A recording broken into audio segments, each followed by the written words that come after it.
Hey guys, my name is Kendrick and welcome to ENFP Mail. Today I get to interview Kimberly Joi. Is that right? Mm-hmm. The spelling of your last name is not the usual spelling of joy. It's actually my middle name because if you look up my name, that's my last name. It pulls up a rapist felon. So I decided that that wasn't a good search thing. So I Oh, used my middle name. Yeah. oh that's very fascinating. Uh, I noticed that INTPs really like inappropriate jokes. So I don't know if that applies to you. But Yes, it does apply to me, but I get an email about once a week saying that some academic has used my name, Kimberly Ruffner, in an article about crime. yeah, So I know that it's one that they use in universities or something. So I just trying to just push that away just a little bit. I see. So Kimberly, you are an INTP, but what kind of INTP are you? I was typed as consume, play, blast, sleep. Masculine, feminine. Wow, we have the exact same animals. Yeah. Yeah. Good animals to have. Yeah, I think so. Um, what was your thought process, or how did you feel when you got the results back from David Chen? I was fairly sure that I was an ENTJ, and so I sent my results off back or my test off video when it only took about a week. And so in that week, I consumed all the information, right?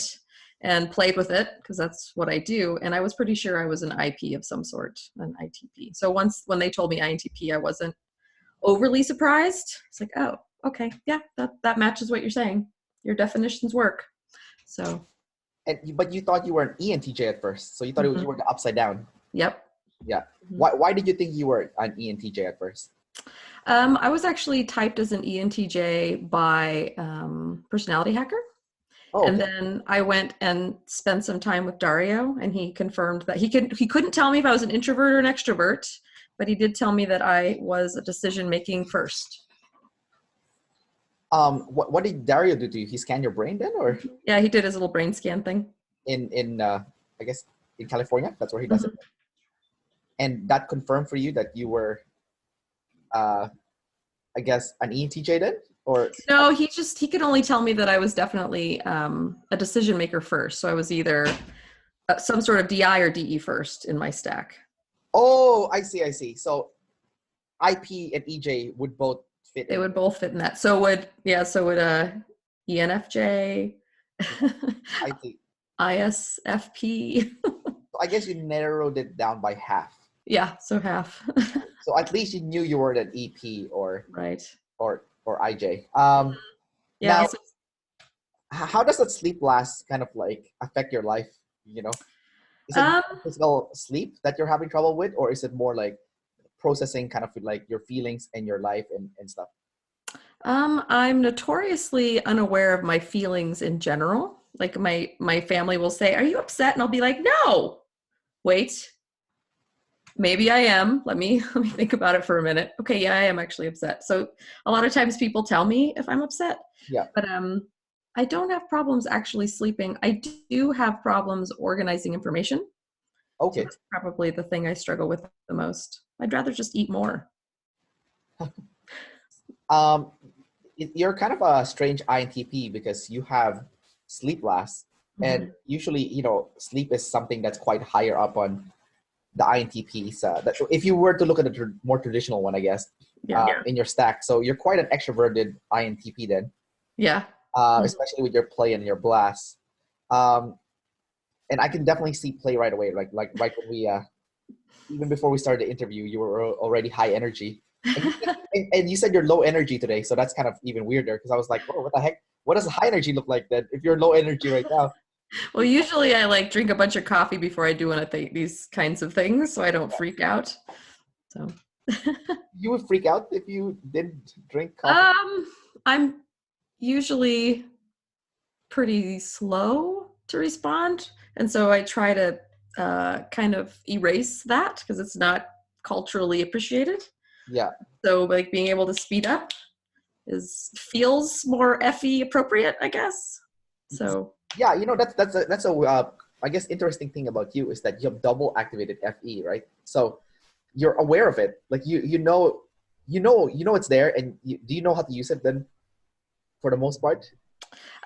So the pattern I've noticed in my life is people usually adore me for about 3 months. Okay. And then it's like I stop using my FE because I trust them more, and I start using my more thinkery side. Yeah. And some people drift away, which is fine, but they sort of, I sometimes get the impression that they feel like I kind of bait and switch them. Oh, you're really serious. You're like, what are we talking about? This is so crazy. I thought you were super fun. And so it's just like this thing where I don't know if it's maybe a defense mechanism that I can use for a while, but I don't feel like I was a weirdo growing up. I felt like I did okay. So you weren't like a traditional INTP nerd then. You were kind Mm-mm. of like you knew how to be a cooler person, I guess. Like, It probably helped that I was homeschooled. So I only went and did people things for like band and sports. And then yeah. the rest of the time I was on my own. So I only had to amp it up a couple hours a day. And so when you only have to do that a couple hours a day, it's pretty easy. I guess you can easily peacock for a few hours. Yeah, that's probably what it is. I can peacock for a few hours or a few months in a relationship. And it's not like I do it intentionally. Yeah. So I don't feel it slipping away. But other people notice. So but that's it.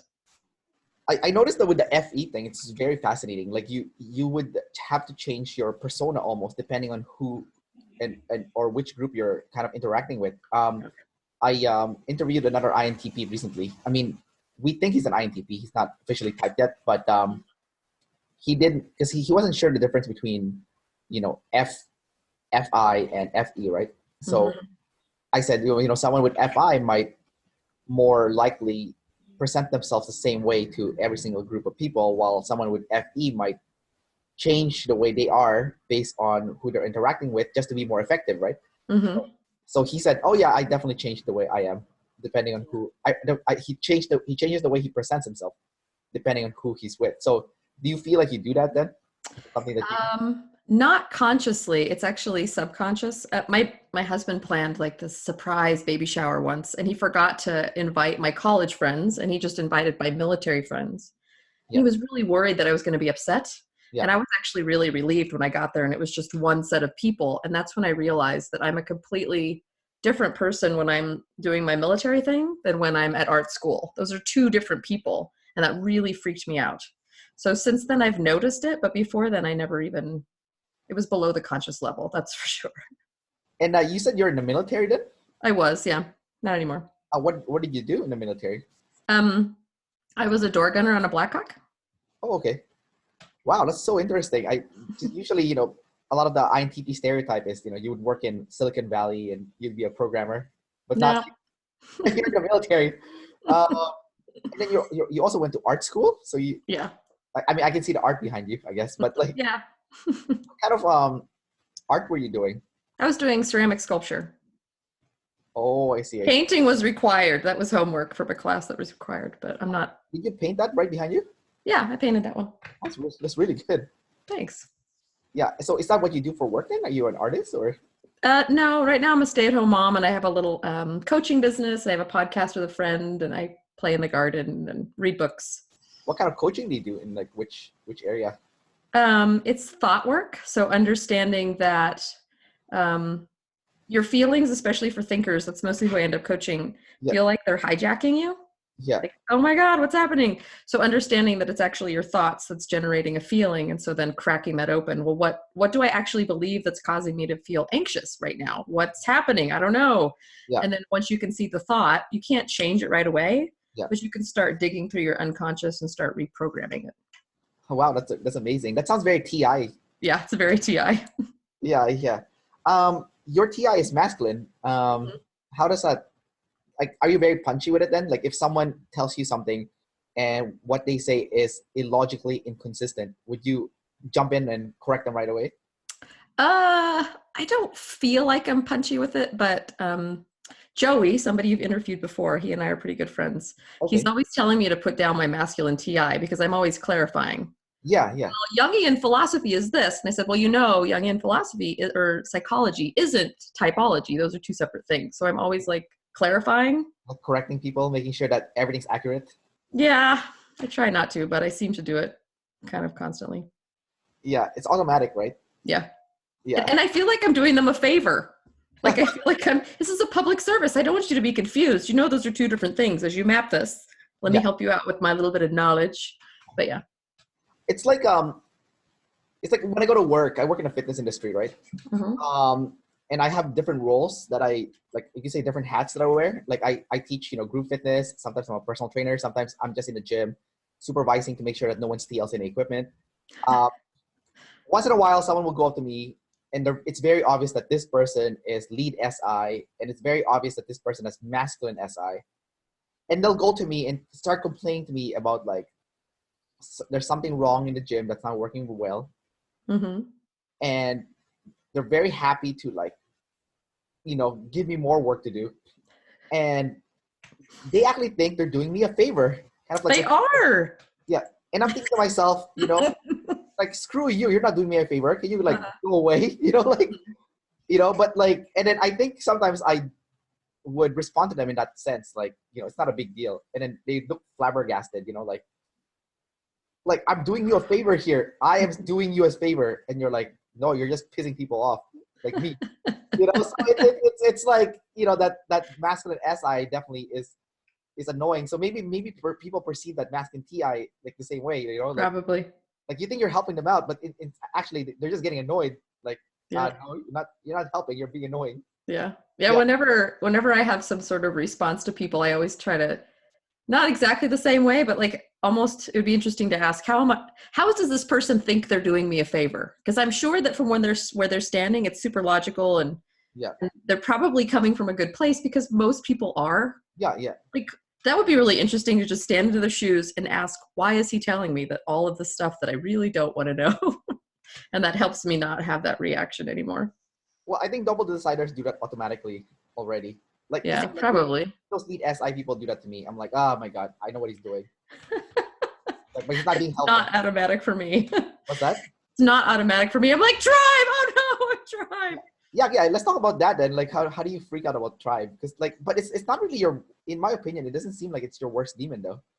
I think SI is my worst demon. Yeah, but let's talk about the tribe stuff first though. So how do you freak out about the tribe? I don't, I think probably the best word is entitlement. Like a lot of times when you go to the doctor, if you have a good relationship with your doctor, you feel entitled to ask questions. You feel entitled to be there, entitled to be a part of the group. Yeah. I don't feel that way with the tribe. And so I tend to, with just random people where I'm not sure of my role, it's not kind of clear cut, I will be less confident and more pulled back. I'll reserve until the tribe almost invites me in. Yeah. And so with my friendships, I don't intentionally pull back a lot, but I know that I do. And then people almost have to pursue me if they want to be my friend. They have to be the one to initiate because I'm never sure, should I text them? I don't know. Should I call? I don't know. So I just won't. And so I have all of these amazing people that kind of come into my life and then sometimes fade away, not because of my TI. Well, maybe because of my TI, but not in the shape-shifting way, but just because I'm not sure how I should behave. How often should I call? What is too much? I don't know. So do you like it when people invite you to hang out and stuff? And I tend to like my friends far away. So we call, we text, we can video chat, but it also has these really clear containers. When it's time to say goodbye, it's done. That really kind of awkward where you're saying goodbye 3 times and then they might leave sometime in the next half an hour. Yeah. That's my least favorite, even with good friends. So you don't like to hang out with them in person. You'd rather just talk to them by text or by phone or something. Yeah. Unless they're super good friends and we can just, anytime there's an entertaining aspect, that's where I'm going to freak out. Oh, you're coming over for what? Am I supposed to have something for you to do? What is happening? I'm not sure. So there's just a lot of insecurity there where most people are sure, come over, hang out, whatever. It's very immature. Yeah. Like a kid. You want to come over a tea party? Maybe. I guess you're using the personality hacker description. Maybe. The F is an infant, right? But when you but what you said, what about really good friends? Like you said, like the top 5 friends that you have that you've known forever, and let's say they invite you over to their house to hang out. Oh, sure. Yeah, just go and hang out, whatever. So it's fine. It's maybe just a really small circle compared to maybe some other people. How long would you have to know that person, or how well do you need to know that person for you to feel comfortable, or at least want to entertain that, like that you can hang out with them and it's just like you can go there, you don't have to overthink things, and it's fine. It can be super, super fast. Yeah. So I don't have any really clear markers. It's just more like a gut feeling. Like this person, I trust them with me, and I think they're amazing. Are you really familiar with Enneagram? Yeah. So people who have SX and they're one of their top two are way easier for me than people who have SX in the back. Okay. And people who have 9 in their tri-type were easier because there's that blending that 9s do. And I'm not real good with boundaries. Like I go too far, too fast. What are you? I'm a 9. You're a 9 also? Mm-hmm. Okay. So it's just a lot of things at play, I think. What do you mean you're not good with boundaries? So 9s are not good with boundaries in general. Like they tend to not be good at saying no, and I'll just go along to get along, that kind of like anti-confrontational. Yeah. And then if you have SX first, which I do, there's a little bit of wanting to push boundaries. Yeah. And so I do both. I have bad boundaries and I push boundaries, which makes for challenging friendships, I think, for me. Like I'm challenging. Depending on the person, I think. Yeah, depending on the people. Some people it's like candy. So it just depends on the person. So I'm just looking for those few people that think it's candy, and then everybody else just kind of drifts away, I guess. Yeah, I'm fascinated talking to you about this because my best friend is actually an INTP. Like I've known I've known him since we were kids. Like I was 10 years old. I'm 35 now. So it's like a 25-year friendship, right? So wow. And he's a little bit weird with this kind of stuff too, right? Like I've noticed, like for example, like I live in Vancouver, Canada, and he lives in Seattle, right? He's typical INTP, works for Amazon, engineer, so like he'll want to hang out, but he doesn't know how to approach it. Yeah. So the only thing he'll say is like, I'm driving back to Vancouver on Friday night. And I'm thinking to myself, and so you want to hang out then? It's like, what is that what you're trying to say? Like, why are you telling me this? And he's like, so do you want to hang out on Friday night? It's like, probably not Friday night because I'll be tired when I get back. I'm like, okay. That's so funny. what do you want to hang out the next day on Saturday? He's like, yeah, that works better. And I'm like, why don't you just tell me that? Like, why don't you just say, let's hang out on Saturday? I'm coming back this weekend on Saturday. Let's hang out. Like, why did you have to like talk in this code term? Because it's not my responsibility. That's why. But then clearly the person wanted to hang out. Otherwise they wouldn't even mention. Like it's so confusing to me. I'm like, but obviously we're friends for a long time, so I know how he works. So I'm like, okay, yeah, I know this is what he means. Because like, yeah, I almost have to have a reason. Like, okay, there's a birthday. One of your grandkids is turning another age. Why don't you come over for dinner? Yeah. But I don't know. I'm not smooth enough to be able to just go, hey, you want to come hang out? Like, there's a little bit of awkwardness for me. Even though saying it out loud, I logically know how stupid it is to have any awkwardness around this. Yeah. That seems to be the reoccurring pattern that I have to get better. Like, I want to spend more time with my family. They moved to town. Why don't we do a game night once a month? Yeah. That seems, we'll have this activity, we'll do this thing, and it's kind of structured, and I can prepare for it and have all of these kind of T hooks to put things on. So it's okay. So you do organize game nights then once a month? Mm-hmm. And took me a while though. I can't imagine how long it took you. Many years. We'll just go with years and we'll just leave it alone. Yeah. Like I noticed with my friend too, like if I invite him, let's say it's my birthday, no problem at all. Like for him, it's like, oh, okay, it's a birthday. Yeah. All of us are getting together. A reason for it, right?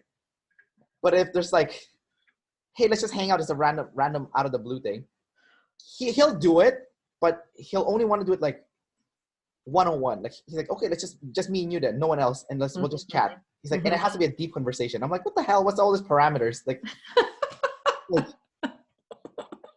yeah. It's like, it's so weird to me. And like, I'm thinking like when we were kids, you like to hang out in a big group and play games. Now you don't want to do that anymore. You just want to hang out one-on-one and have deep conversation. Like, where did this come from? Like, do you ever do that? Like, that's confusing to me.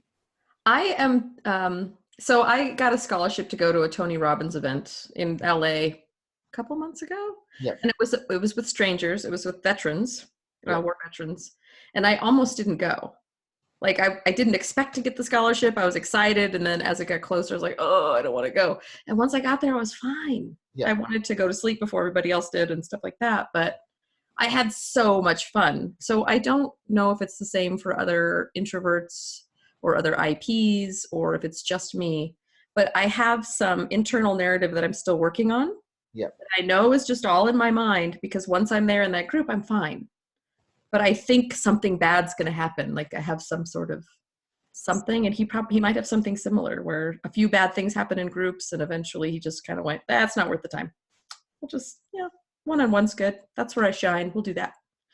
Well, I think it definitely did happen. Like there was definitely a history when sometimes you hang out in a group and something didn't go your way, right? And maybe it's like the IP thing, right? Like the TI, like it didn't go his way. Like for example, like one time he wanted to hang out with me, but then I brought some other friends. He's also close friends with. We grew up together, but he didn't anticipate them coming. So for him, that was like he felt like he wasted his time. He's like, I wanted to hang out with just you, and we can have a deep conversation. Now you brought all these people along, and it wasn't a deep conversation anymore. Now it's like a weird, shallow conversation. And I'm thinking to myself, like, what's a problem? Like that's not a big deal. But it was a big deal. Make a big deal out of it, and I'm thinking to myself, like, what the hell? That makes absolutely no sense. But okay, you know what? Mm-hmm. But maybe that's what he values, right? He doesn't value, group play. And I think that's also kind of BS because, like you said, you went to the Tony Robbins thing and you had a blast, right? I had so much fun. Yeah, and then so on my birthday party, he was kind of dreading it because it's gonna be a big group. We're gonna go. Have you heard of escape room before? I've heard of them, yeah. Mm-hmm. Yeah. So we're gonna go to an escape room. He was like, I don't really want to do it. When we get to the escape room, I can tell you he was the most active person in there. Yep. He was like screaming, yelling, like telling us what to do next, and he was like so engaged. And I'm like, what the hell is this? Completely contradicted like the way he anticipated it was gonna go, I think. Can I tell you who that probably annoyed the most? Who? Probably him. How come? Because those kinds of inconsistencies in myself drive me crazy. So now whenever my husband goes, do you want to go somewhere? I'm like, no, but I will because I know I'll have fun when I get there, but I don't actually want to go. So you think it's a self-awareness thing or what? I don't know. I think we just all have things we have to push through and figure out. So you think you made an assumption, and assumption is actually not correct based on your SI, because the SI is like the track record, right? So based on your track record, it seems like you like those big group events. If you're just looking purely from that SI perspective, yeah, because if you're not using your SI and you're kind of basing it on your TI, it's like, oh, I don't think I like this, or your NE, right? I don't think I like this. It's probably going to be terrible. But then you get there and it's fun. And then you do it again later and you're dreading it. You get there and it's fun. Clearly the track record says, yes, it's fun. I don't know why it won't reset. I don't know if that's because I have masculine SI. I don't know if that's masculine SI and it takes like, I don't know, this many number of hits to reset a bad track record. They say in parenting, if you yell at your kids once, you have to hug them like 10 times in order to reach neutral again. Yeah. It might be something like that.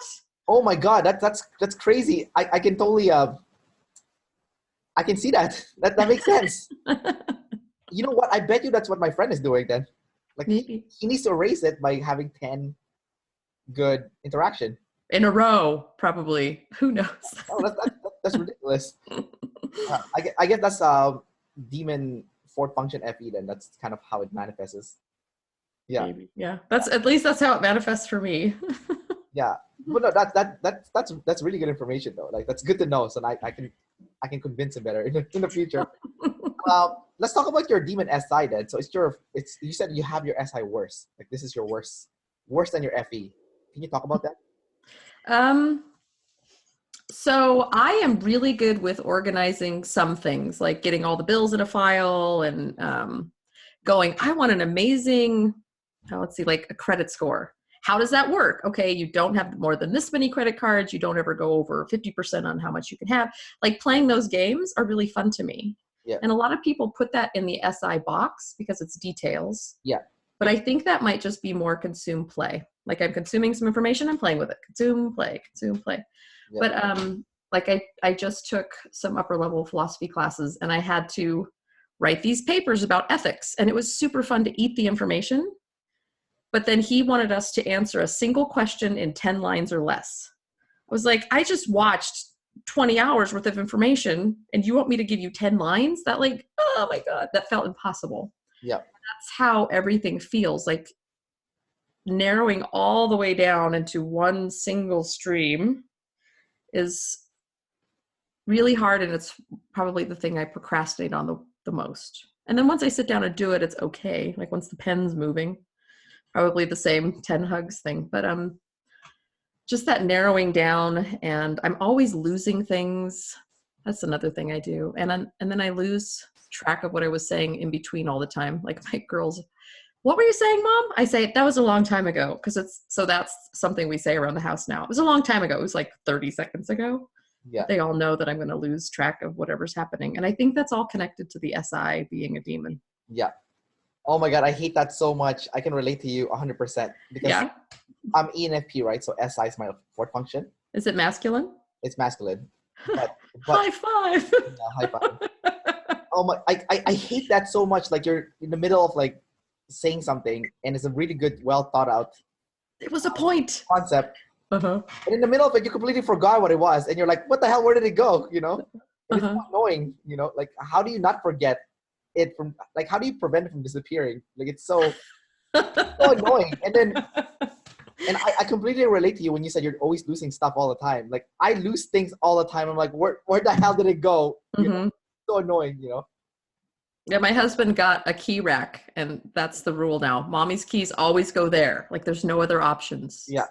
So that's the only, to be a minimalist, to have like no books, to just keep my life really, really simple has been helpful. And I still lose stuff, but at least I don't have to look as hard for it anymore. So I think for me, the worst thing is like before I would always leave my key inside the car. And, oh no. And I would lock my keys in the car. It happens so many times. And I don't have like those cars that automatically open. Like you have to open it manually. And like now I'm super paranoid with it. I'm like, my key always goes in my right pocket. And I have to tap it 3 times before I leave the car. You know? Yeah, I think a lot of people, probably everybody has these little rituals, but it seems like us demon SIers have these weird little, as I'm leaving the driveway, I will make eye contact with my phone, which also has my license. Yes, now we are safe to leave. Like I have these little. Because you're going to lose it. Yeah. So you have, I'm just looking here. Let's see, masculine. Yep, but your SI is masculine. So okay. Here's the thing. You're an MF, right? Masculine, feminine. But then you do like paintings and sculpting. Isn't that more FM? Like, isn't that more visual? Like, how did that end up being MF? I don't know. My whole life, I even asked Dave and Shan about this. Dave is really sensitive to sounds. I can tune them out really easily. But my whole life, I've been visually sensitive. Like I would rearrange things to make them look better. Yeah. So I don't know if that's holding up, that particular pattern for me, but it does seem like, because I'm not shovey with any either. Like there's very little shove in me. So I haven't figured out exactly what that is. I've toyed with being visual because I am an artist and I am pretty good with graphic arts and stuff like that. But okay, like I'm very sensitive to sound, extremely sensitive. Yeah, no, I'm not. Yeah, like I even teach spin, and like people tell me the music I pick is good because it's the right music for the right movement, right? Like audio kinesthetic, right? So we're moving, which is the spinning. And I'm using the sound based on the movement. So I'm very good with the audio kinesthetic as a result of like good with music and so I am not good with music. I hardly listen and to also the whole thing with NE, I think it's a fallacy in my opinion. Like I've been talking to a lot of NE users now because you know in objective personality they define you know your functions as either masculine or feminine, right? But like as I interview people with NE, I'm starting to realize something very fascinating. What's that? NE is not something you use by itself. It's like it's almost passive. Like it works in conjunction with other functions. It's either like you use NE with, let's say, TI for you, or FI with me, or my NETE, or for you it's NE and FE, right? So it's not being used on itself. So how can it be masculine or feminine when it's just by itself? It's just like I've spoken to so many people with NE now, and no one can find a clear definition. Oh, interesting. The difference between masculine NE and feminine NE.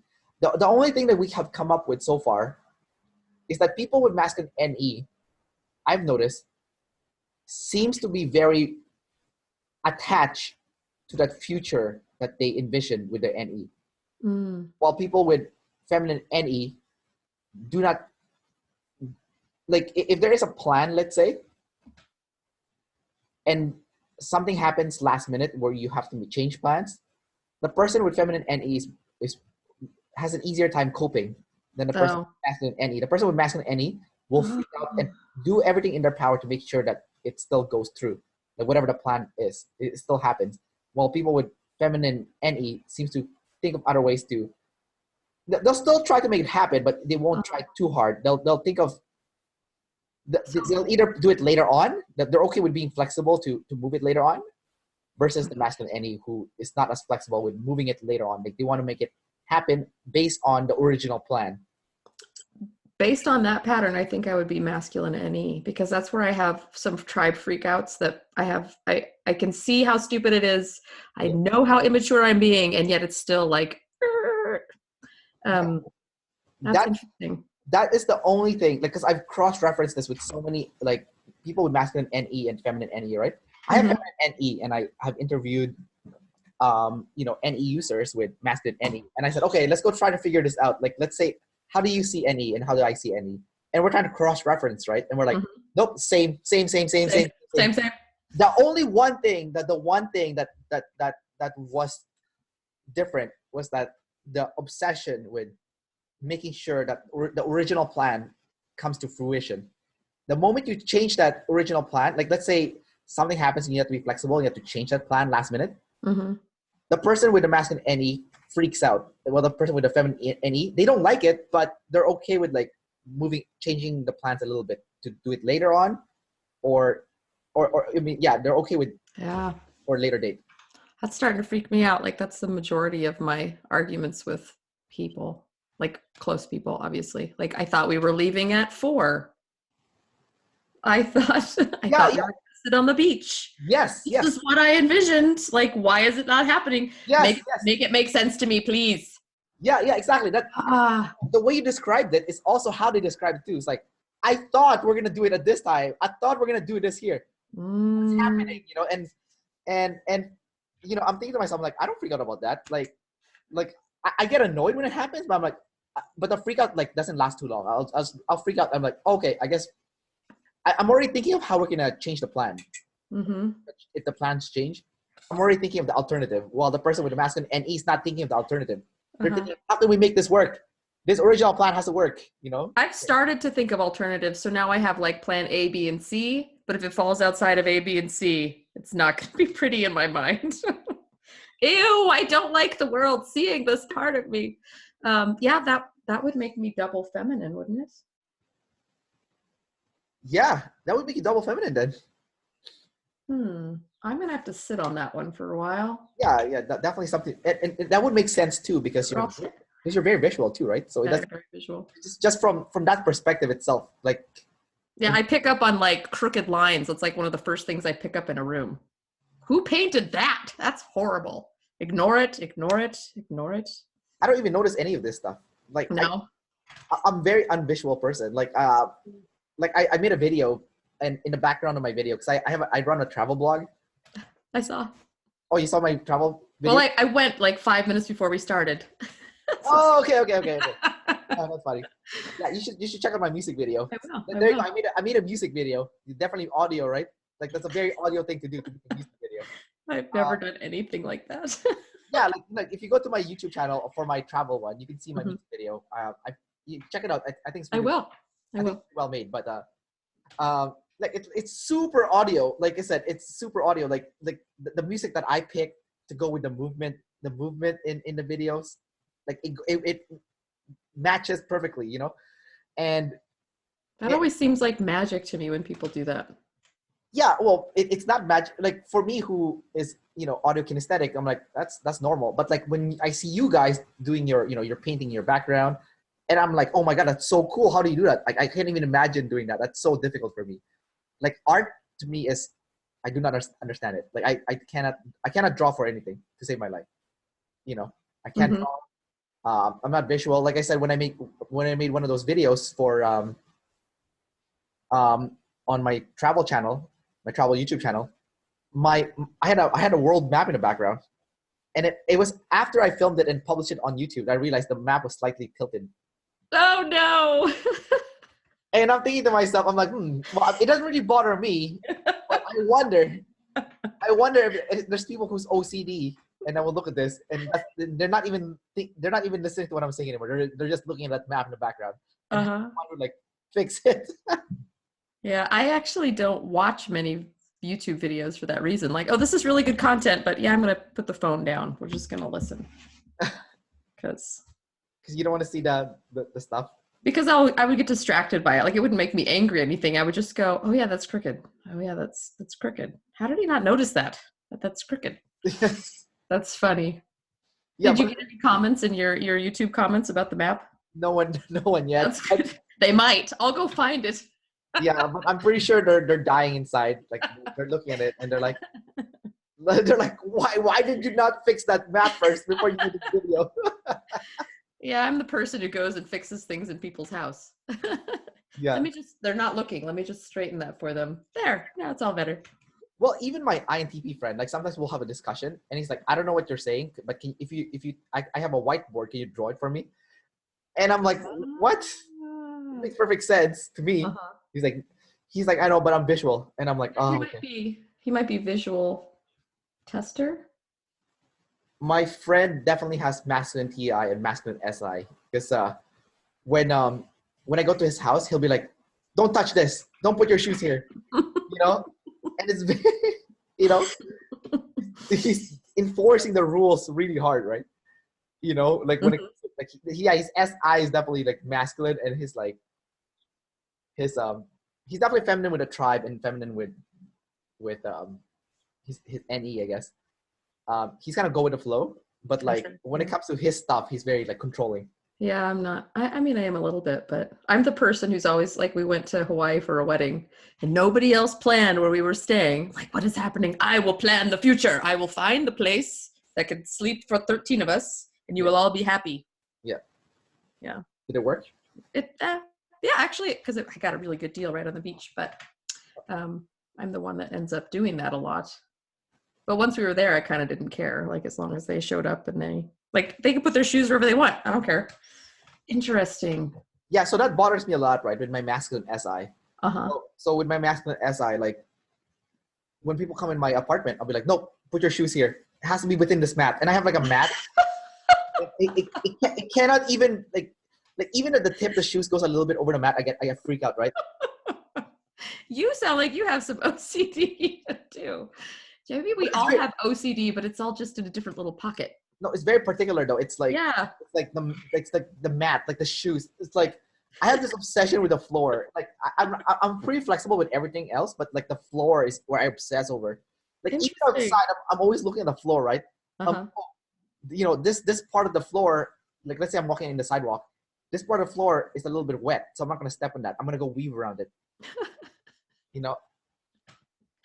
Oh, that's fantastic. And if there's like if the floor is like partially wet and partially like some part is like dry, I'll like almost skip around it to make sure I'm only stepping on the dry patches. Interesting. One of my daughters does that. She's kind of weird about where she walks. I'm gonna have to watch for that now. Yeah. That's a marker for a thing in a personality. Yeah, that's like maybe a marker for like masculine SI or something. Like it's in my apartment, you can't step on the floor with your shoes, only with your bare feet. Outside, I must only step on dry patches. And I don't want to step on the grass because the grass is wet. Oh, that's hilarious. Yeah. Yeah, I grew up in Hawaii in a no shoes house, so I totally get the taking the shoes off thing. Yeah. But now people come over, I'm like, yeah, you can wear shoes. It's okay, whatever. yeah, and like I don't know why that there's a weird. Well, maybe it's just like that's your OCD and mine is noticing the crooked paintings. Like maybe we all have a bit of OCD somewhere and it's just connected to. Yeah, my sister has OCD. You know, when you drive your car, there's that thing that you can pull up, like that thing that to cover the sun. Visor. The visor, yeah. So for me, sometimes I drive, I don't even notice it. The visor's down. It's just down the whole time, right? Like it's not even sunny outside.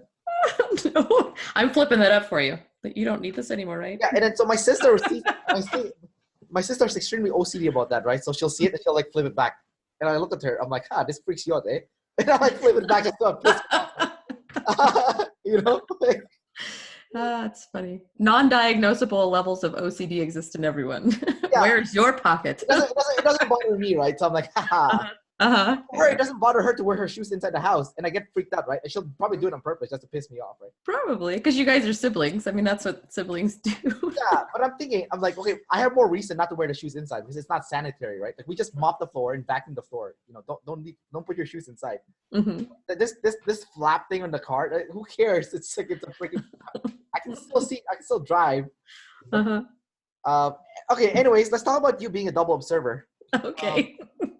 So, what do you have a relative balance between chaos and control then as a result? Like I think so. So, because you're consume first, you're using your NE first, right? Over SI. SI is actually your demon. So do you like it when do you seek freedom then? And do you hate people trying to control you, trying to tell you what to do? So in the consume world, I'm kind of always consuming things, reading a couple books, doing this or that. And then I had to consume a list of things for college. Yeah. And it was great because they were bringing me things that I wouldn't have found before. Yeah. And so my NE was super happy. But again, that's switching over to actually organize the information enough to prove that I read it. Like I could sit down with the professor and I used to do this. Actually, I think that might be the only reason I passed chemistry was I used to bug the professor all the time. Yeah. But sitting down and actually organizing it is not great. But I think in just life, I'm pretty good at just, there's some chaos, there's some control, it's okay, whatever, we're fine. Yeah. But when it comes to actually documenting it, kind of not so great. The friend I do a podcast with, actually, we used to challenge each other to write because we both wanted to have a blog. And for about a year, we'd like give each other these challenges and we never did it. Yeah. So that's why we ended up podcasting together because that's play. Let's just get together and play with the ideas. That's way more fun than actually narrowing it down to one SI or NI thing. Yeah. Are you the same? I have trouble. I have trouble with SI. I do it. I do it now. It's important, but I don't like it. Like I've always had INTJ coaches because I think INTJs are like I'm an ENFP, right? So my opposite is an INTJ essentially, and you know I've always been shocked at the stuff that they do. Like I'm like for me when they do something, I'm like wow that's so cool. I wish I can do that. You know, so I'm trying to learn some concepts from them, how to organize stuff. Like for example, one of the things I started doing just a few years ago, and I'm nowhere near good at this. I'm actually horrible at this. Is that I'll read a book, and after reading a book, it's time to organize the information, right? And I'm like, oh my god. So I open up like a Word document. And I'm like, okay, what concepts did I remember from this book? I need to write it down now because I'm gonna forget if I don't write it down. It'll fly out of your ear, right? Like I mean, I do retain a lot of information, but it's not organized, right? That's a problem. It's probably the same for you, right? Like you retain a lot of it, but it's not organized. I retain only what I've made connections to while actively reading it. Yeah, exactly. Same thing. It's which is very bad because it's subjective based on your life circumstance, right? So I pretty much have like a Word document with like different areas of life. Like let's say this is health and fitness, this is motivation, this is business and marketing, and like I have like systems that I've taken down from the books and I just typed it in there. So now I can refer back. Now, here's the problem. I don't even refer back to it. Like I put the information there. So I started doing the organizing. Part of the organizing is revisiting it, right? And I don't revisit it. So I should revisit it. But at least I'm archiving it. So it's there. It hasn't disappeared, you know? You know? Since all my books are digital now, I highlight things as I go, and then at the end of the book, you can just pull them all up. On your notes, right? Yeah, in your notes and just read them. And so that's how I because I'll go back and I will refer to things. I don't write them down. Yeah. But I will go, oh, wait, I read a book about that and it's fuzzy. Let me go back and at least read my notes. So I'll just read all the things I highlighted. Right. But yeah, I don't do anything nearly as organized or intentional as sounds like you're doing. Well, because I was taught by an INTJ to do this, right? Because this is all they do this all day long, right? They don't do what we do. They don't read books. I mean, it's like, not often, at least. Unless they're like the weird, the weird ones with savior consume, like that glass lizard type, like yeah. INTJ. Wouldn't that be somebody like, is Tim Ferriss a glass lizard? Or maybe not glass lizard. Yeah, maybe. I'm confused now. But no, Tim Ferriss has savior. He has demon consume, I think. But it's his third one, I think. Okay. So it's his hobby. It's still there. Yeah, it's still there. I think he had play last, like because David Shan said he couldn't swim. Yes, he couldn't swim. Yeah, and so it's like play last, right? Yeah, and actually, like I work in the fitness industry now, so sometimes I train clients, and when they have horrible body movements, like they don't know how to do a proper plank or like a proper squat, and I'm standing there now and I'm thinking, does this person play last? Maybe. Like this person's absolutely clueless at moving their body the right way. Oh, interesting. And I'm like, I showed them a plank, right? And then they do a plank and they see their butt sticking up in the air. I'm like, what the hell? That's not how I showed you the plank. Like I'm thinking that in my head, right? Like that's not how a plank looks like. I just showed it to you. I stick my butt up in the air. Like what? Do they have a mirror for reference so they can dial it in? Yeah, but I'm like, like in my face, I'm calm, right? But inside my body, I'm raging. It's your SI again, probably. I'm just raging. Shoes are not on the mat, the plank, the butt. It's all the same. Yeah, I'm like, I start like chaining profanities, like like what the fuck is this? Like, what is this? This is what I showed you. Like, what are you doing? That's funny. But outside, I'm like calm because I'm like, I have like a masculine inner world and a feminine. Yeah, my response is not like that. That's really interesting. Yeah, so I have masculine, which is what I thought I had. ISI, right? So maybe another cross check for you, but like, but for me, I have like extremely masculine inner world. Like even when people try to wake me up when I'm sleeping, I have masculine sleep, right? I get so angry. Like that's when I lash out really hard, right? Like, wake me up when I'm sleeping. I'm sleeping. Go away. Don't talk to me. I don't care what's happening. I don't care if there's an earthquake or the house is burning. I'm sleeping. No, I've always been a quick waker upper. Oh, we're up now? Okay, we'll be awake. That's fine. No, not me. I'm not you. In the bed for a long time, as long as possible. So, are you planning on having children anytime soon? Yeah, I read about that already. I've already been planning for that already. I was thinking to myself, I'm like, we should hire a nanny just to work when just in the middle of the night. Like just from 8 p.m. to 6 a.m. Yeah, exactly. Yeah. And then I'll sleep so I can sleep. There you go. Be a great job for somebody. Yeah, it's easy, right? Yeah. So for me, it's like sleep is so important, like masculine sleep, And I actually started thinking too. I was thinking, in the dating world, right? You're usually attracted to somebody based on your sexual modalities. Like if they're the opposite of your sexual modality, you're more attracted to that person. I've actually been like thinking about that already. I was like, okay, the people that I felt super attracted to, what were their sexual modalities? I'm like, oh my God, most of the time it's FM. Really? It's like my opposite, right? Because it's my opposite. And I'm like, oh, okay. Like, that's so weird. Yeah, I'm definitely attracted to like double masculine. I'm pretty sure my husband's double masculine. Yeah. I think people in general are attracted to double masculine or double feminine. Like a female double feminine is going to be, I think, universally attractive to males. Well, that's a cross check that might not line up for me. No. But if you're female, then you might be attracted to a double masculine male in general. That makes sense. Yeah. So if for males, the double masculine male is like the universally attractive. The alpha. Yeah, the alpha, the universally attractive male, while the double feminine female is the universally attractive female. That's interesting. Because it would make my consume masculine, which is what I do the most of. Yeah. Yeah, I'm going to have to see if that all lines up.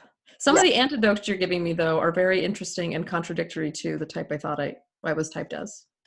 Yeah. That's why it's so fascinating, like, to talk to people about this, right? And cross-reference, because, like, sometimes you don't know, right? Like, David Shannon always tells me I'm not consume first, I'm play first, right? They actually type me as an NET, right? Unofficially, NET, play, Okay, as a jumper. yeah, jumper, play, consume, blast, sleep, right? And I've entertained it so many times already. And I keep going back and forth. Like, for the longest time, I'm more convinced that it's consume, play. Mm-hmm. But even recently, I'm still kind of swinging back and forth because there's just evidence for both Mm-hmm. of them, right? So, I um, wonder if you could do like a controlled experiment and just, okay, this is the task, and then watch what your knee jerk is. Do I just want to jump in and start doing it, or do I want to consume first? Like, would that play out on scale? Because I'm definitely a consume first. I signed up for a race. I'm going to go do all the research I can to find out what the obstacles are and make sure that I can get over those things. And then eventually the play comes. But my husband is definitely consume behind play. He didn't even look. He just showed up the day of the race and assumed he could do it. Yeah, I'll be fine. I've done both. That's why it's confusing. Right. But if yours are both in the top, it's not going to be as dramatic as his would. But maybe just like paying attention with, like, in isolation, this one task, what is it that I want to do? And play with different things and see if they even out. Like, just 50-50. Who knows? They're both really great. They're my saviors. Okay. Yeah. It might be hard to tell, but it'd be interesting to play with. Is that tester energy coming out? I don't know. What have you done to me? I'm starting to reanalyze everything. Yeah, but I think it's important to do that because it's like, yeah, me too. Like, like even right now, I'm trying to be open-minded when they told me I was play first, right? Mm-hmm. Because I do see a lot of things that I do where I don't plan first, but I also plan a lot. Like I consume massive amounts. Like even with the ENFP Mail, for example, like the YouTube channel, Mm-hmm. it took me 8 years before I finally launched it. Like I Yay. consume so many books on the Enneagram, Myers-Briggs, like, Please Understand Me Too. I don't know if you read that book. Mm-hmm. I read a bunch of Enneagram book, like the Idiot's Guide to the Enneagram. I just remember what the book looked like. There's one on like freeing your soul, and there was one book I read. I forgot the name of the title exactly, but like it talks about like how the Enneagram. It's not like the MBTI where you have it as genetics, like you were born that specific type. Mm-hmm. Enneagram apparently was formed in your early childhood as a result of your interaction with your parents growing up.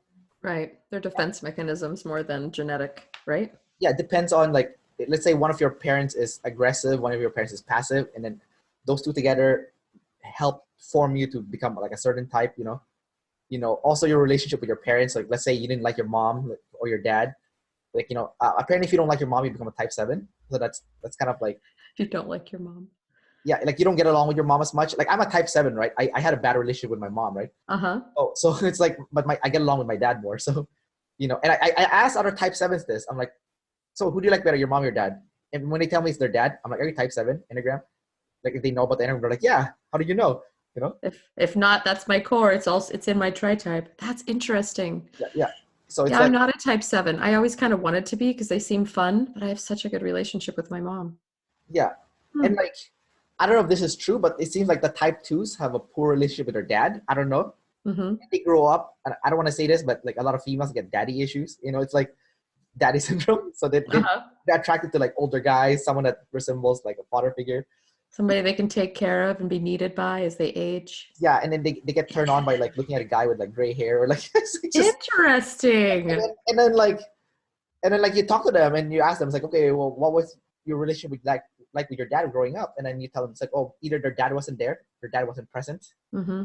or they did not get along with their dad. It's either one of that two, right? Then I'm like, oh my god, that's so fascinating, like how you end up that type based on, like I said, relationship with your parents growing up. Like the type 9s, for example, from what I've seen, were neglected by their parents. It wasn't like their parents did not love them. No. Kind of just left them alone for the most part. Yep, that fits. Like you can do whatever you want, just whatever. Yeah, my mom used to hand me all my school books at the beginning of the school year, and I just had to have them done and that's when my summer started. Yeah, so my youngest sister is a type 9. My mom just left her alone, and my dad left her alone. You can do whatever you want. Who cares? I wonder if I'm making a couple type 9s right now. Yeah, maybe it's possible. Little hands off with my parenting. You can start reading that. You can read out the Enneagram book now. It's like, okay, what type do I want my kids to be? Like, I want them to be fun. I'm sorry, you cannot have a good relationship with your mother. yeah. I was like, I want my kid to be a 7. Okay, I'm gonna go abuse my child for the next 10 years. I think that might be a misuse of the system. I know it. And you'll mess them up mentally, right? So, Well, I'm already going to mess them up. I might as well choose how I'm going to. yeah, that's true. You might as well choose. Like, I don't want my kid to be a type 4. What should I do? How should I? College fund, therapy fund. Yeah, yeah. So funny. Yeah, it is. That's really fun. I want my kid to be a type 2. Very helpful. Always helpful. I'll tell my husband, or like tell your husband, or like. Go to the bar again, honey. We're making a type 2. So for me, right, like when I become a dad, if I want my kid to be a type 2, I'll be like, okay, I'll either disappear so I won't be present, or I'll neglect my daughter or my son. You know,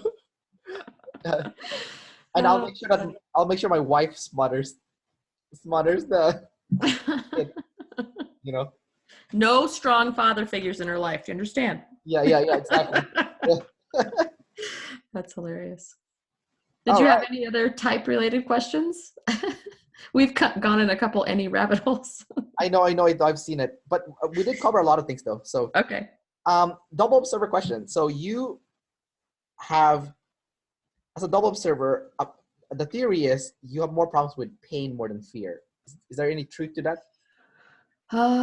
Pain versus fear? Yeah. So I'll give you an example. I know an ESTJ in my real life who refused to go to the gym because he doesn't like being sore. Oh. And then I had another client who was an INTP who would get upset at me because he would be sore the next day.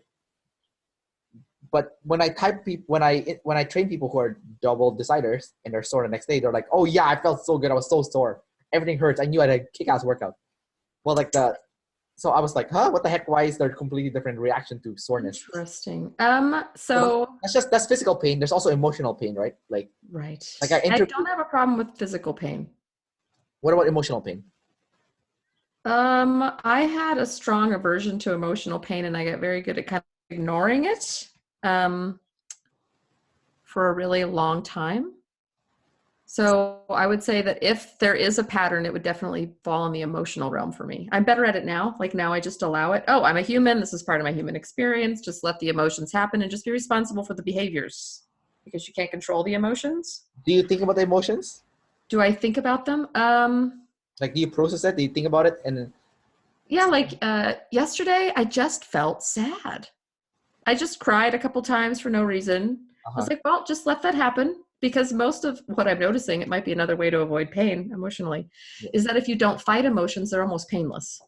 They're just happening. Most of the pain and the emotion is going, don't be sad, don't be sad, don't be sad. And that's what actually hurts. It's not actually the sad. So I may have inadvertently found another way to avoid pain by allowing emotions. Yeah, the healthier way to do it. Maybe. Hopefully healthier. Well, it's like the saying, right? Like what you resist persists. So Yeah. if you resist negative emotion, then that negative emotion is gonna persist. Mm-hmm. It's better to just let it go through and then let it go out, and then you're done. Mm-hmm. Yeah. And then I used to freak out that if I let myself be sad, I'll get stuck there because that's what happened before, like depression kinds of things. Yeah. But if you just let it happen and then you have these little tools, okay, and then I'm going to go for a walk and then I'm going to go dig in the garden or whatever, raises your energy. Yeah. As long as I have those in place, then I haven't been getting stuck anymore. So interesting. So what would the other side of that be? Fear, like Fear. obsession with fear almost. Like I have an obsession with fear as a double decider. Okay. Because you can't see all the information, so you're always afraid. A lot of IJs also are obsessed with fear. Like I've noticed, like either INFJ, INTJ, or ISTJ, ISFJ, they just have so much fear. It's always constant too. Like different kind of fear, but the fear is always there. Like for me, like I fear is always my constant, right? It's always there. Like I'm always thinking about the future, and whatever action I have to take in the present has to make sure that it fixes the future. Interesting. Yeah, I've never had a problem with fear. Yeah, I've noticed that with IPs and EJs, they would just take action and they don't get freaked out by it. Mm-hmm. I met an INFP when I took a year off to go backpacking once, and I was in Africa and I met this Japanese guy who's definitely an INFP, because after I spoke to him in great length, and he was very self-absorbed, in a good way. I actually admired him a lot. And like he was so fearless. Like he would go to the most dangerous countries, like where like Boko Haram is, Oh, jeez. like in areas with Boko Haram is in Central Africa. Like he would actually go to those areas, and he would say people would be following him in those areas, and he would be fearless. He would just go there without a problem. He would stay. He went to like Congo, this one city called Kinshasa, and like people would like harass him and stuff, and he's completely cool with it. And I'm like, my God, like how is he so fearless with this, right? I think people would get upset at him though, because he's extremely self-absorbed, right? He only talks about himself. So I think if you were like an EJ, maybe you would say, how come you're not addressing any of us? You're making us feel like we're not important, like, because you're just talking about your story, your life, your adventures, and like for me, it doesn't bother me. I'm actually very, like I said, I admired him a lot. I was like, oh my God, that's such a cool way to approach life. Like he'll travel for 2 years, 100% by overland. He won't ride a plane, right? Unless it's not back home to Japan. And I thought it was just like the coolest thing ever. And I would just pick his brain on how he's living his life. And he's so happy to tell me, because obviously he's an IP. He loves talking about himself, right? And like us IPs, we're good at it. Yeah. Very unapologetic about it, and he just loved it, right? And the fact that he has all he did was talk about himself made him so super happy, obviously. So he loved talking to me at that point, because he gets to talk about himself all day, right?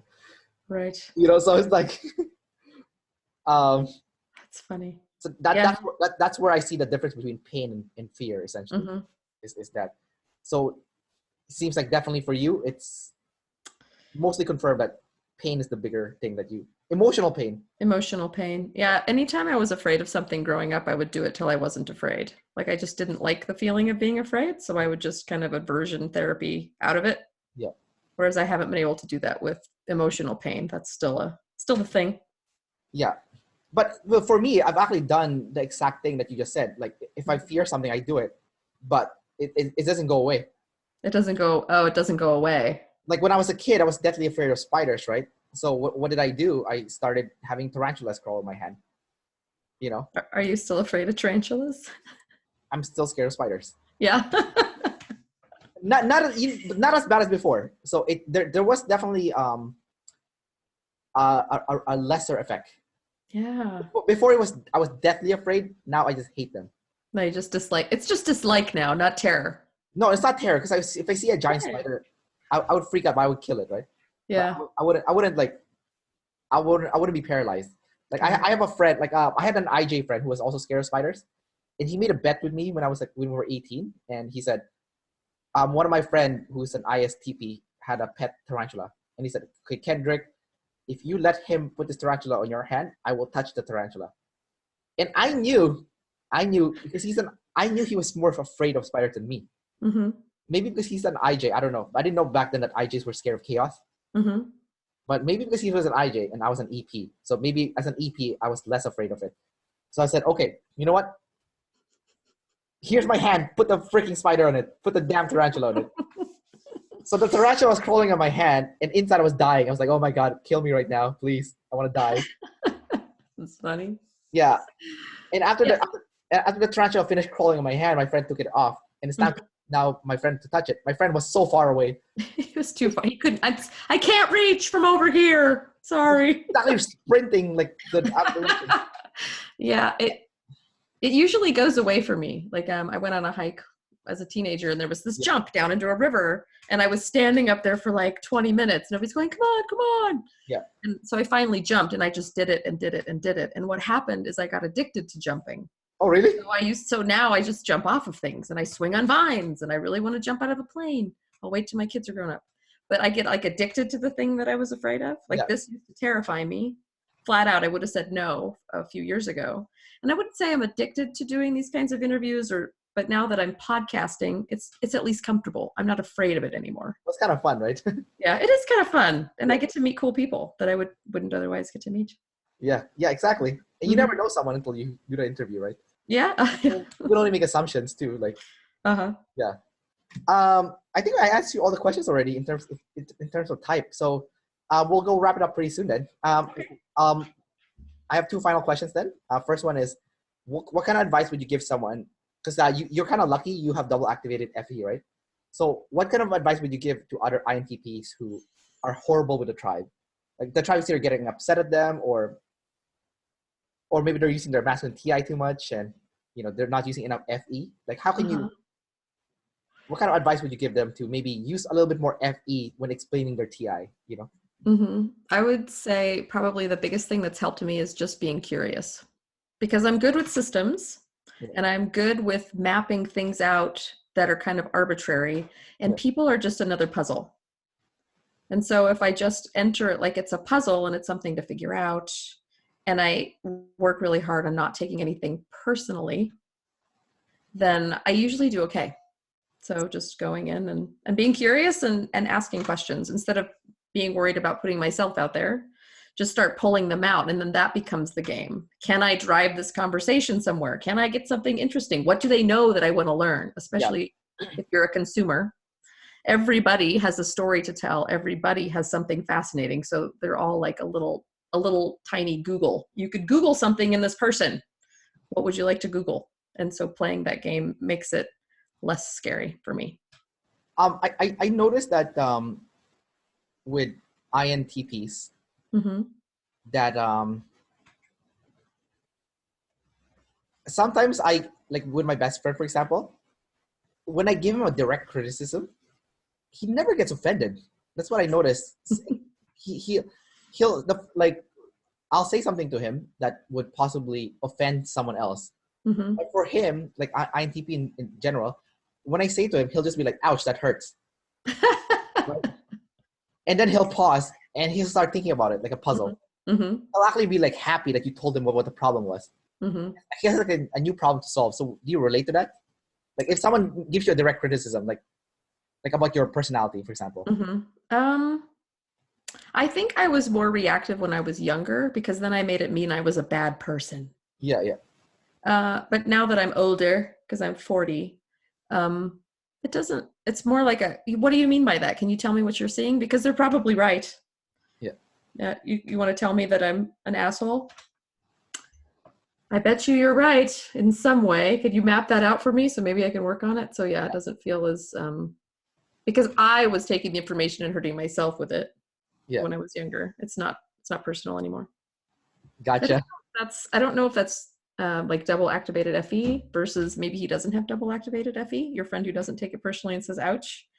So there was a little bit of a learning curve for me that he may not have had.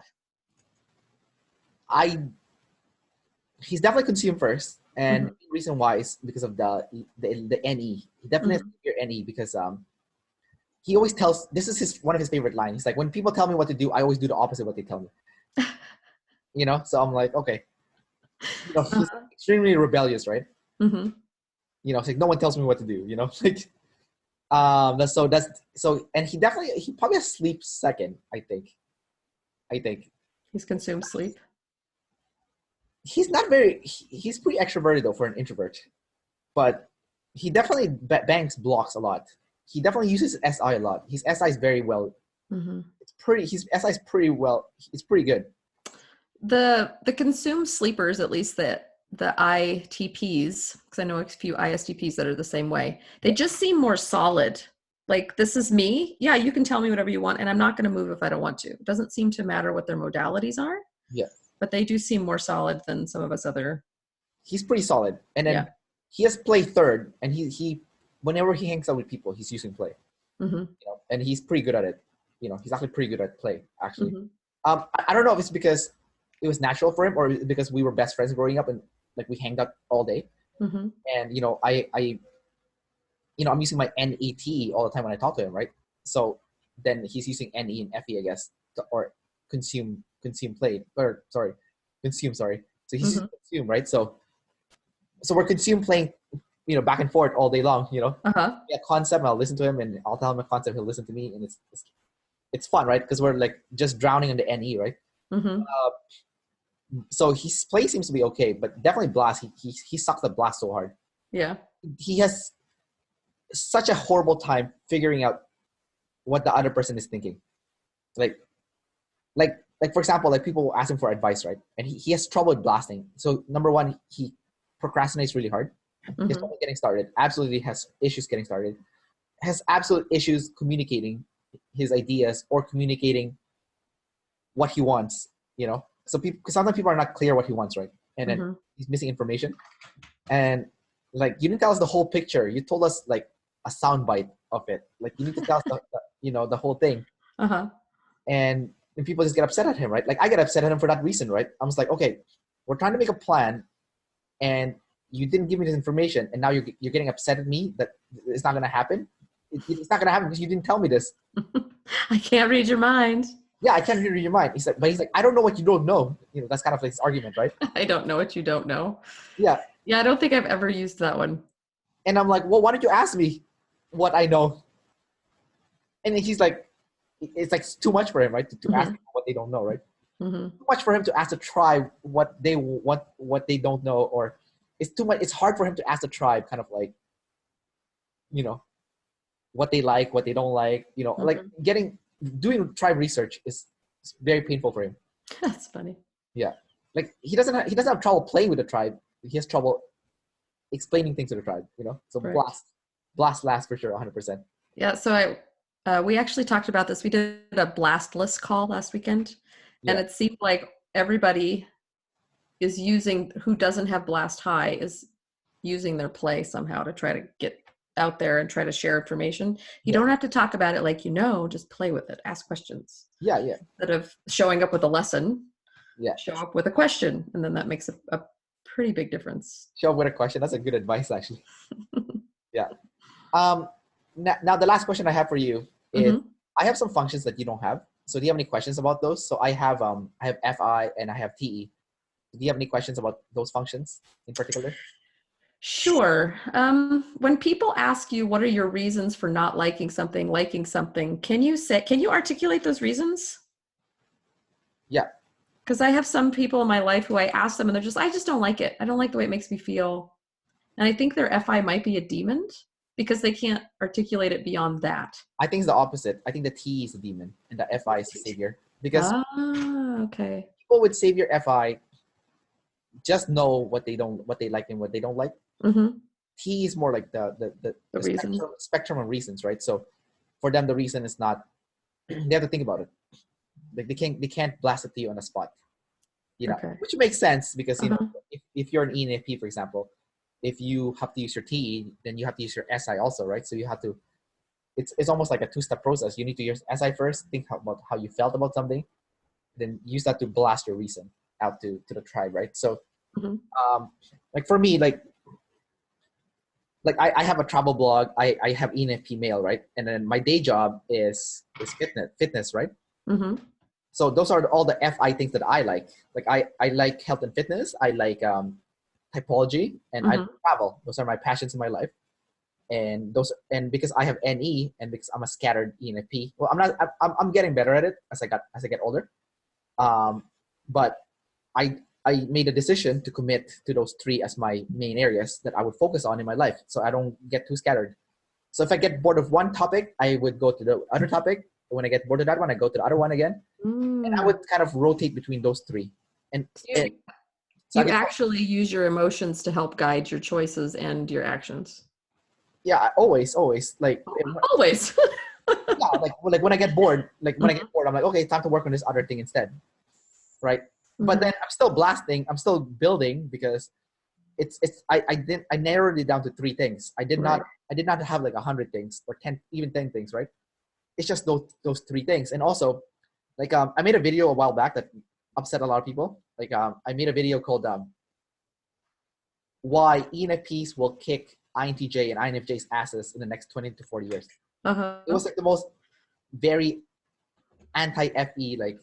Sounds popular. Title. I got a lot of views.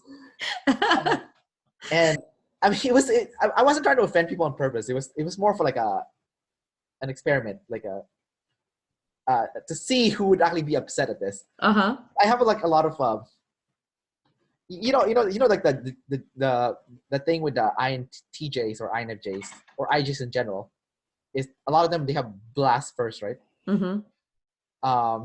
Meaning they don't consume. So, or they either have demon consume or they have demon consume or fourth demon consume. Yeah. Mm-hmm. And as a result, they probably don't even know the content of the video. So they'll read the title of the video and they'll make an assumption of what the video is about. Uh-huh. I thought I would package the video in a sense that like the title would be very offensive, but the actual content is not that offensive. And and I can see so many like people like lashing out at me.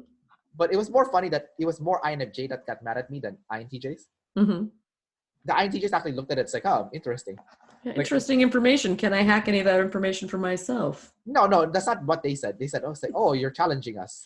Oh, okay. I see. That's funny. Good. I admire your balls. That's what they'll say, right? Well, like the INFJ would just like will say it like why ENFPs are idiots, you know? Mm-hmm. They take it as a personal attack and they'll like actually clump all the ENFPs when in fact they should just be attacking me. Uh-huh. I'm the ENFP jerk that made this video, right? So you attack me, not all ENFPs, right? You know, so it's but actually like the ones who actually watched the video said, oh, okay, never mind. I see what you're saying now. I get it. Nice. Like the pretty much the message I was trying to say was like, you know, if you're an IJ and you're only working on one thing, you'll get ahead of everybody because you're working on one thing, right?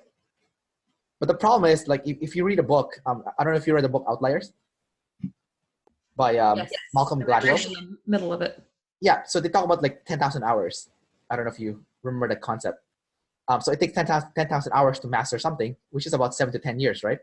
So my argument in my video was like, the reason why ENFPs will kick the IJ's ass, the INFJ and INTJ's ass in 20 to 40 year time span is because in 10 to 20 years, the IJ would have mastered something. One area. Well, like the EP, the ENFP, let's narrows it down to 3 or 4 areas. Within 4 years, they would have mastered 3 or 4 areas. So there's 4 years of mastery versus 1, right? That was my argument in the video. And it wasn't like an attack or anything. It was just like kind of like, I was actually making like a good suggestion. Like, so if you're an ENFP, pick 2 to 4 areas and just stick to those 3 to 4 areas. If you're an IJ, have more than 1 area. Maybe have two. Double your chances. Yeah, and it'll be balanced, right? And everyone can do well essentially. Oh, interesting. Yeah, and then so, but then the obviously the people who had the backlash didn't even watch the video. They just saw the title and they got upset, right? Gave you a thumbs down. Yeah, lots of thumbs down. So anyway, so basically, when I'm circling back to your original question, I'm using my FI to determine what I like. And I use my TE to execute on those. And then I use my SI to narrow down to 3 areas. So that's how I function essentially. Interesting. Yeah, I can't imagine using my emotions to actually make a decision. Like I always have to, okay, I'm feeling like I want to do that thing over there and I have to actually come up with reasons to justify it, even to myself. Yeah. Like I have to think my reasons are good. Otherwise I won't justify spending the money or taking the class or whatever. Well, your decisions, your feelings FE, right? So it's more playing with the people. Like you're like like joking around, laughing, having fun. That's clowning around. Yeah, clowning around, right? And yeah. And I'm just looking at here. Your play is NF, so that's kind of interesting. NF play. So that means you like it then when you play. Then you like personal development. Then that's kind of like how you like to discuss things with people. Mm-hmm. Yeah, because your blast is SF. So it's like cool, you know, the cool guy or cool girl kind of like thing. Like this is the cool thing to do, you know. Yeah, I've got that down. What's that? No. Said no one ever. And then your sleep is ST. So you know, like so you like to bang blocks based on facts that you have then. Yeah, I don't rely on facts too heavily. I actually have noticed that I tend to think the STs are the smartest people because they actually know things. Yeah. But it's because you have sleep last, right? So if I'm looking at your animal stack, your sleep is ST. So it's severely underused as a result. Facts? What are those? Yeah. So you're definitely the traditional NT then, because that's your first one. Yeah. I'm an NT. Yay. All right, Kimberly. That's about it for today. Thanks for having me. Yeah, thanks for doing the interview. I think it was really, really fun, very high energy, very playful. So I'll just say goodbye to everyone. I'm gonna hit the pause button now.